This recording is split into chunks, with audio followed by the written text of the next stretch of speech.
I knew that one thing, I didn't know where to go with that. But I just kept having these questions in my mind, and I knew that one thing I wanted was to quit smoking, because I had started smoking when I came in the airlines, and that was years ago when that was the in thing to do. And actually, we even served little packets of cigarettes on meal trays, and I just hated the fact that I was addicted to those cigarettes. And so I quit on a regular basis. And one day I found an article in a magazine about some breathing exercises that would help one quit smoking. So I found the teacher, and she was a yoga teacher, and she taught me these breathing exercises, and she taught me some stretching exercises.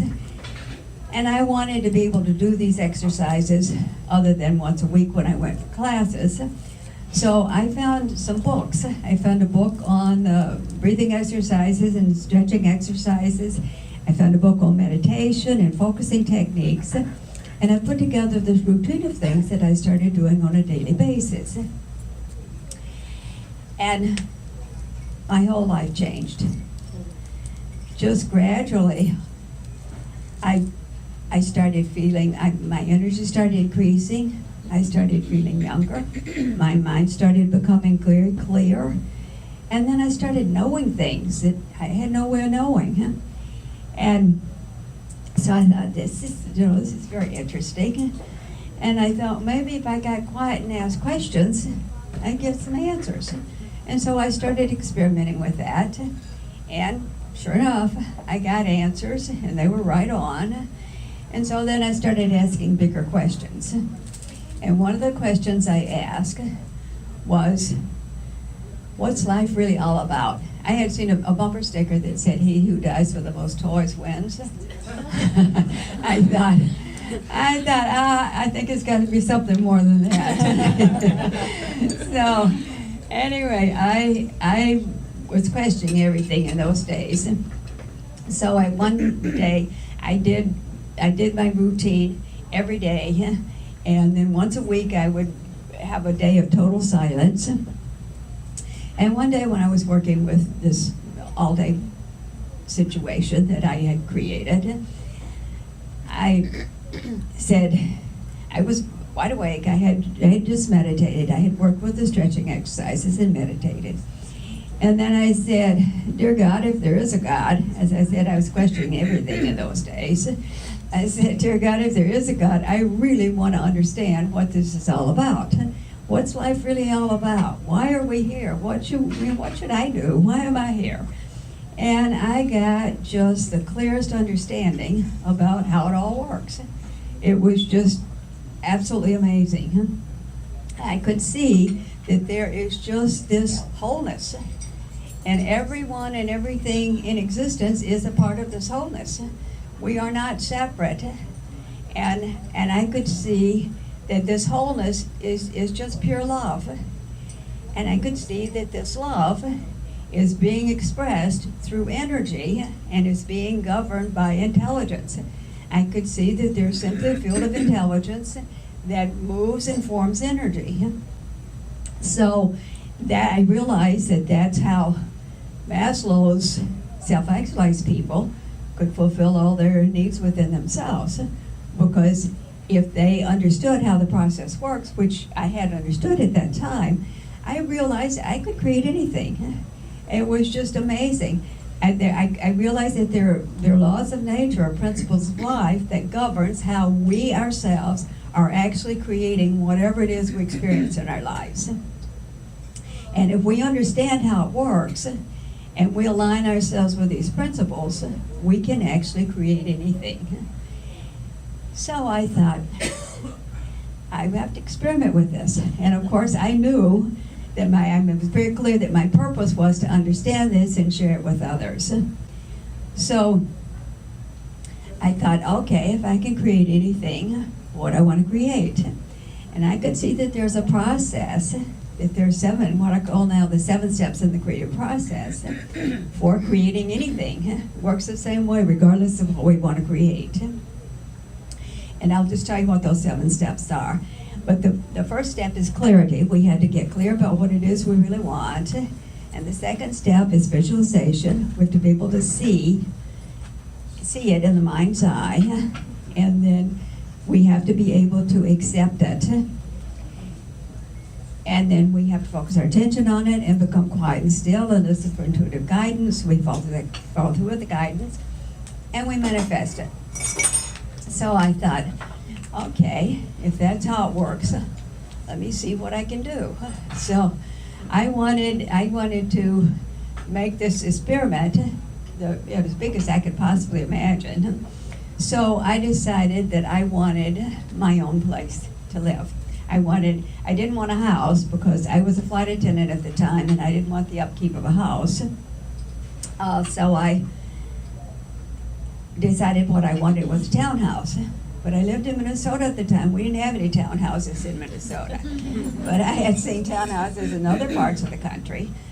So I decided I should have a townhouse for myself. And I thought, okay, if I can create a townhouse, I can create a townhouse development. So I put that into my vision, create this townhouse development with my own townhouse in it. Then I thought maybe I should have 2 townhouses, one to live in and one to rent out. So then I thought, okay, and then I need new furniture. And so I got clear in my mind what my new furniture would look like. And of course I went out and found my furniture and visualized it and went through the whole 7-step process. And then I thought, well, I probably should have a new car, and I want a grand piano. So that was as much as I could possibly imagine at that time. So, but I knew it was going to happen, and I knew it would happen within a year. It was just amazing. And so what did happen, I said, okay, what do I do? And what I got was I should get a real estate license. And I thought, well, I don't know, I need a real estate license, there's no townhouses, and that's all I'm interested in. But I kept get a real estate license. So I took the test, got a real estate license, and then I saw in the paper one day, a real estate company was looking for agents. It said, come in and take tests to see if you'll be good in real estate. So I thought that sounded like fun. So I went in, took tests, took about 3 hours. And they decided to hire me. So I went to work for this real estate company. And about 3 weeks later, my boss called me in the office and he said, your tests are back. I said, great, am I going to be successful in real estate? He said, well, you probably will. But he said, you're being totally unrealistic.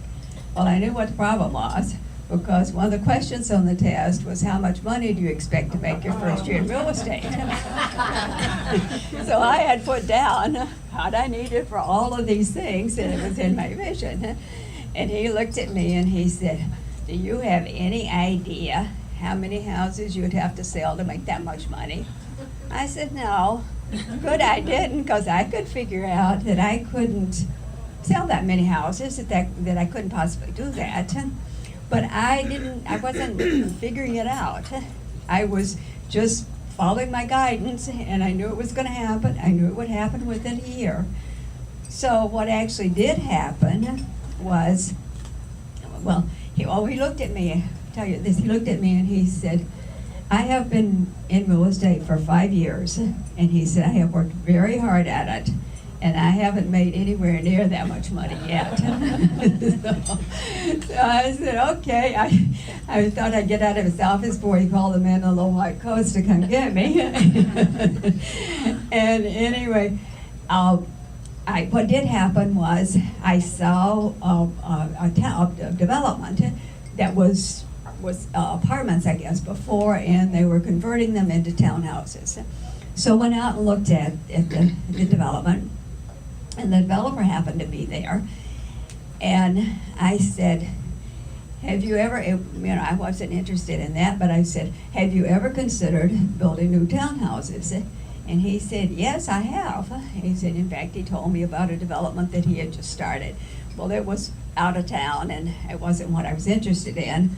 So I said, well, here's what I want.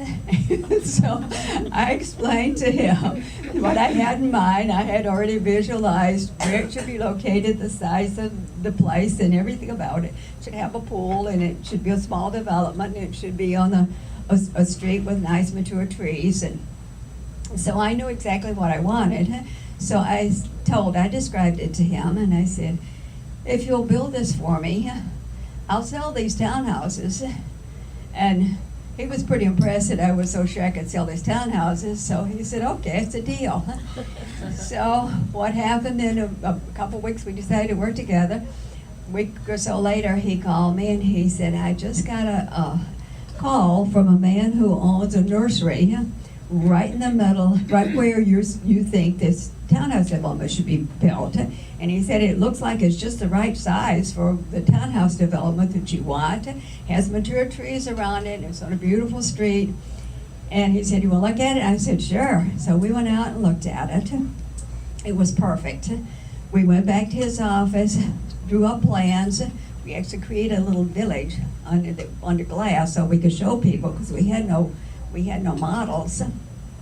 So I sold those townhouses with the greatest of ease. It was just amazing, because I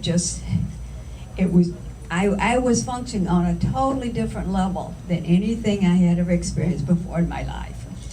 I had never made anywhere near that amount of money, and I had no idea that I could do the things that I did. Everything just, it went just like that. It was just so easy. And anyway, I sold the townhouses, the first ones that he was converting, and I bought a townhouse in there, and I decorated it, and that was my rental townhouse. And then I had put my townhouse in the new townhouse development, bought all my new furniture and my grand piano and my car and everything. And I made exactly the amount of money that I had told him that I was going to make, and I made it within a year. So, so I knew that I had discovered something extremely valuable, and my purpose in life was to share that with other people. So I thought, actually what had happened during that process is I had stopped doing some of the things that I needed to do to make that possible for me.